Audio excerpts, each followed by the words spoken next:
Mr. President, I have the privilege to visit Cuba many times before. Once again, and I speak on behalf of the full Surinamese delegation, we must say that we feel at home and we enjoy your warm hospitality. The 1st of January of this month has been an important day for you and for the people of Cuba. And I wish to take this opportunity to reiterate our sincere congratulations on the celebration of the 55th anniversary of the heroic Cuban Revolution. We take also this opportunity to acknowledge Cuba's pro tempore presidency of CELAC. Your inspiring leadership, Mr. President, has made it possible for the pro tempore secretariat to handle an enormous load of work during the past period. We want to express our deepest appreciation and we applaud you for your efforts and results we are enjoying today. A special welcome goes to our colleagues from Dominica, St. Lucia, and St. Vincent and the Grenadines.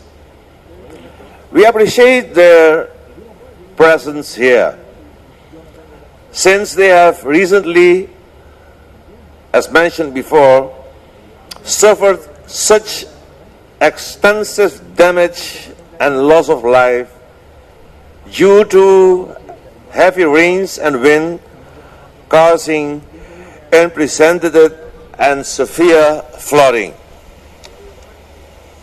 I trust that CELAC and its member states will continue their special support in solving the immediate and future needs of these sister nations. Mr. President, the presence of observers from, in fact, all continents at this meeting is a clear evidence of the growing worldwide acceptance of the CELAC initiative. The CELAC initiative as a new international reality. It obliges us to pay close attention to the various options for cooperation, both bilaterally and multilaterally. Mr. President, one of the outstanding pioneers in the radical eradication of poverty, Archbishop Helder Camara, once made a very interesting point. He said, and I quote, "When I give food to the poor, they call me a saint. When I ask why the poor have no food, they call me a communist." The world at large admired and adored the work of Mother Teresa with the poor in India.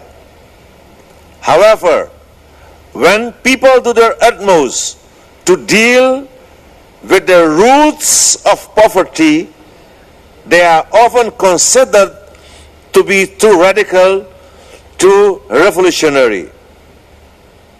When our sister nation, Haiti, was hit with the earthquake, followed by hurricanes and flooding, the world reacted speedily. But after the most immediate problems were dealt with and Haiti entered the phase of reconstruction and fundamental structural change, politics and bureaucracy presented themselves at center stage. And as the people of Haiti can testify, the flame of rescue does not match the fire in the engine for structural change. Mr. President, the theme of this meeting is very timely and appropriate. We can no longer live with the fact that approximately 500, 600 million people live in a vast area of more than 20 million square kilometers with good climate conditions for agriculture and with abundance of natural resources for industrial use and job creation. Yet millions of those inhabitants are confronted with hunger and poor living conditions and are badly trained to participate in a modernized economy. I have learned this week of the most startling statistic that has gone viral from the World Economic Forum in Davos, a place that is as far removed as one can be from us here in Havana. We meet here in Havana in a pole directly opposite to the meaning in the Swiss Alps of Davos in every sense. There, the select few of the world's richest people meet to discuss measures to keep the global economy growing, and we of the global south are promised growth with less inequality.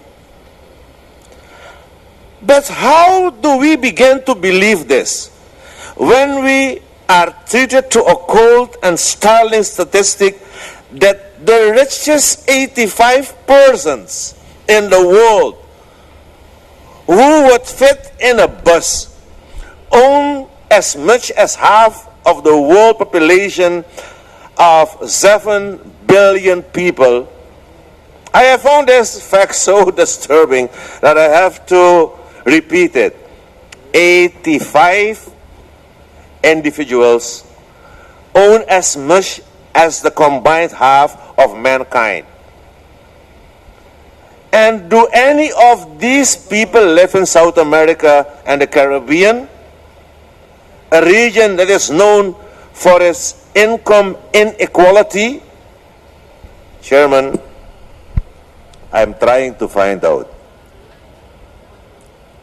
In our opinion, a limited access to knowledge and technology, a limited access to financial means combined with limited political power sharing are at the very roots of hunger, illiteracy, and inequalities in our societies. As is well known, Suriname is a country with at least 7 different ethnic groups. Since Suriname introduced general elections in 1948, we have been able to observe a very interesting development of the different ethnic groups. We have witnessed the fast upward mobility of the Surinamese of specifically Japanese and Maroon descent. In the case of both groups, their upward mobility is related, among other factors, to improved educational systems combined with more access to funds in the form of salaries and banking facilities, and a wider participation in the political process, especially since the 1987 Constitution. These forces have propelled them into full participation in Surinamese society, now being part of my government.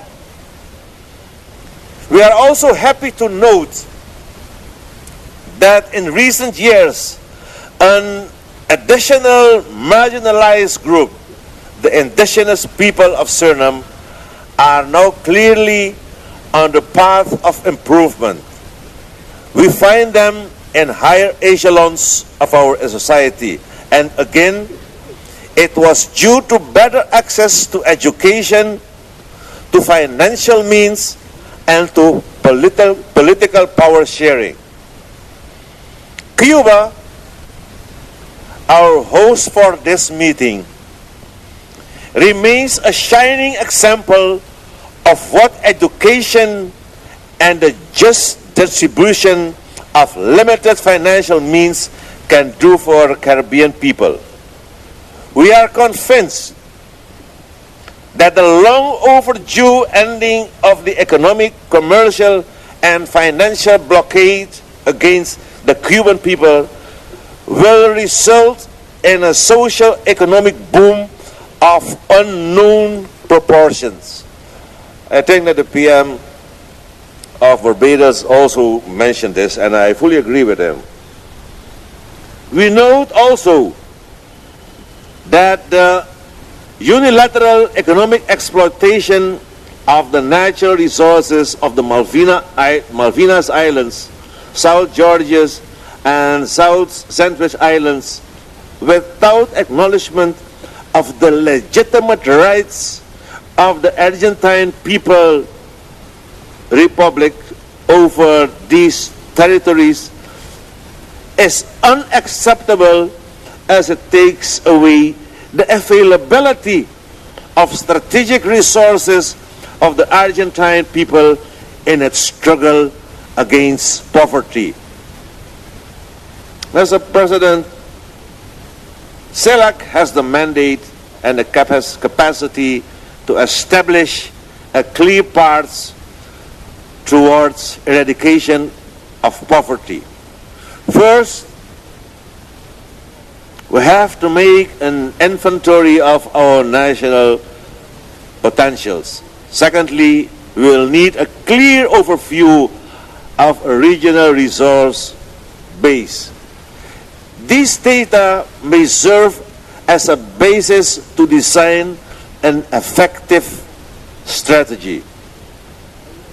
During the past years, extensive discussions were held with regard to the strategic and socio-economic use of our natural resources. We have produced within UNASUR and CELAC excellent concepts and mechanisms to define a continental strategy on the use of our natural resources for the integral development of our region. Since Suriname has the pro-tempore presidency of UNASUR, we will do our utmost to promote a close interaction between UNASUR and CELAC in order to create the kind of synergy that will push us forward, preventing needless duplication of programs and actions. It is well known that in various CELAC member states there are high-level and prestigious scientific research centers.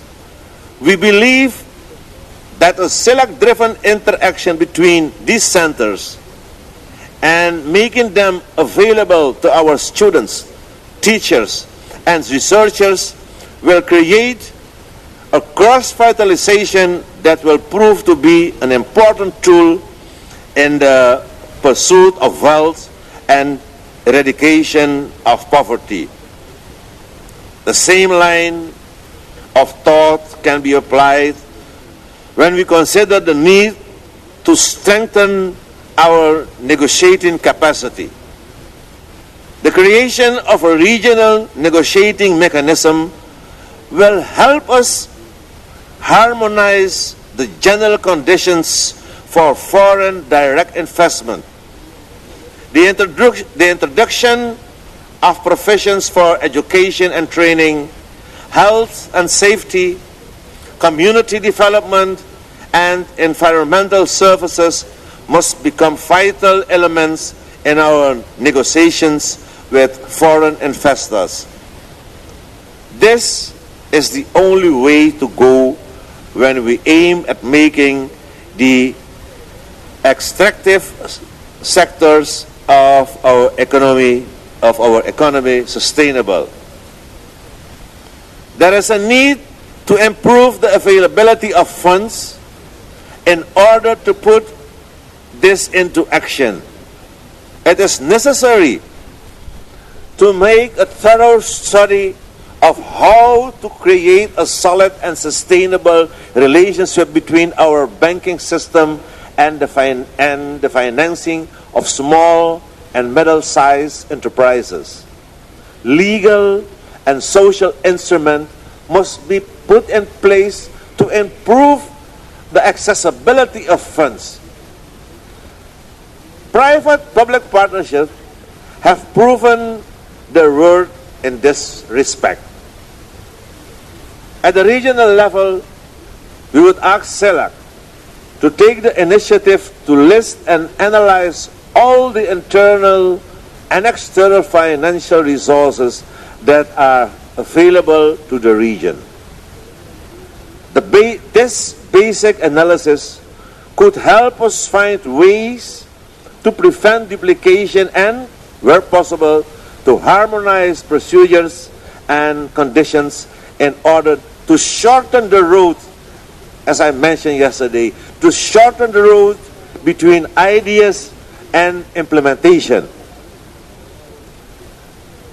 Allow me, Mr. President, to state that whatever plans we have for improving and strengthening our negotiating capacity and make funds available to our countries and people, we must also highlight, as mentioned before, the impact of climate change. We have recently witnessed serious, unprecedented events in the small islands of the Caribbean.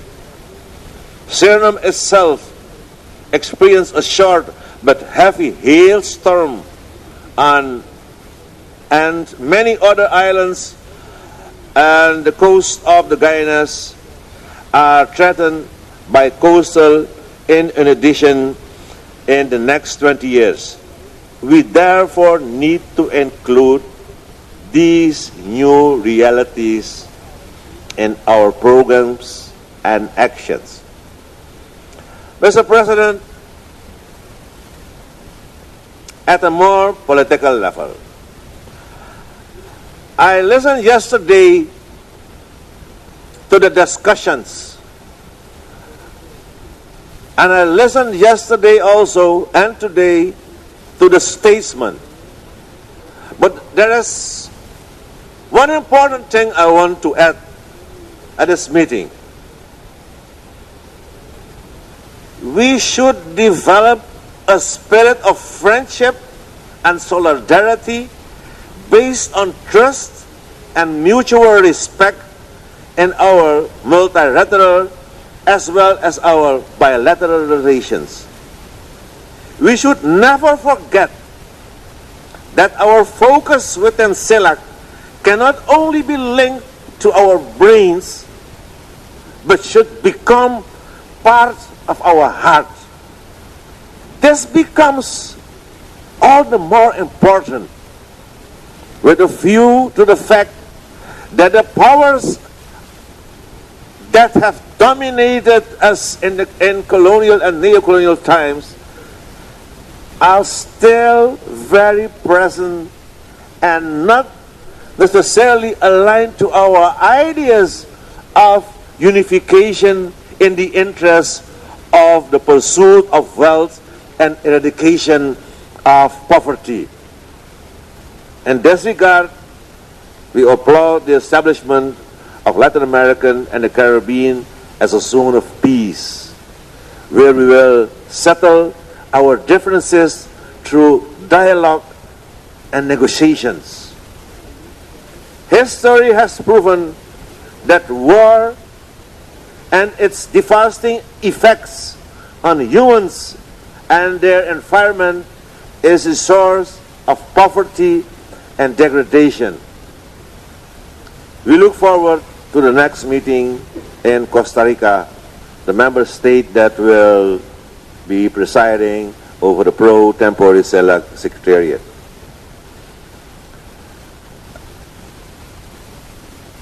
Excellency President Laura Chinchilla Miranda will have a gigantic task, but we are convinced that she will be able to lift CELAC up to the next stage. And at that meeting, will allow us to make a proper evaluation of the goals we have set in the draft declaration that we are reviewing here today. Mr. President, in closing, I want to draw the attention of this high-level meeting to the small states in our region suffering from the annual recurrence of hurricanes and flooding. These islands also face a decline in the tourist sector, which is so vital for their economies. The financial crisis in Europe and in North America are at the roots of this decline. In this respect, we would welcome especially CELAC CARICOM initiative to address the vulnerability of these small islands.